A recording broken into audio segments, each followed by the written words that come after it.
배규경 37번째 이야기. 생쌀을 훔쳐먹다 입을 찢긴 남편. 옛날 어떤 사람이 처갓집에 놀러 갔다가 쌀 찢는 것을 보고 쌀을 한 주먹 훔쳐 입안에 넣었습니다. 그때 그의 아내가 그에게 와서 말을 건넸습니다. 하지만 남편은 입안에 쌀이 가득 차 있었으므로 아무 말도 할 수 없었습니다. 아내는 남편이 이상하게 생각되어 손으로 얼굴을 만져보고는 남편이 종기를 앓고 있다는 생각이 들어서 친정아버지에게 말을 하였습니다. 아버지, 제 남편이 처갓집에 오자마자 갑자기 입안에 종기가 나서 매우 아픈지 말을 전혀 하지 못합니다. 그 아버지는 딸의 말을 듣고 의사를 불렀습니다. 의사는 입을 다문 남편의 입을 만져보고는 이렇게 말하였습니다. 이 병은 매우 중합니다. 입안에 고름이 가득 차서 칼로 입을 째서 고름을 빼야만 나을 수가 있습니다. 그 의사는 갑자기 남편의 몸을 밧줄로 묶고는 칼로 그의 입을 째고 말았습니다. 그런데 그 순간 그의 입안에서 나온 것은 고름이 아니라 쌀이었습니다. 그래서 그 남편은 창피는 창피대로 당하고 입을 찢기는 고통까지 당하게 되었습니다. 처갓집에 와서 쌀 한 주먹을 입안에 넣고 먹는 것은 작은 허물입니다.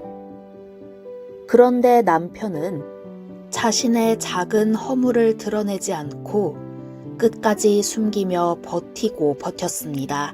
그래서 의사에 의해 입이 찢기는 상황까지 왔는데도 실토하지 않고 결국 입을 칼로 찢기고 맙니다. 사소한 잘못과 허물이 있으면 드러내고 말해야 합니다. 그래서 웃어넘길 잘못과 허물이라면 가볍게 웃어넘기고 야단을 받을 일이라면 가볍게 야단을 맞으면 됩니다. 그런데 잘못과 허물을 무조건 숨기려고 하는 지나친 집착과 고집이 결국은 큰 화를 불렀습니다.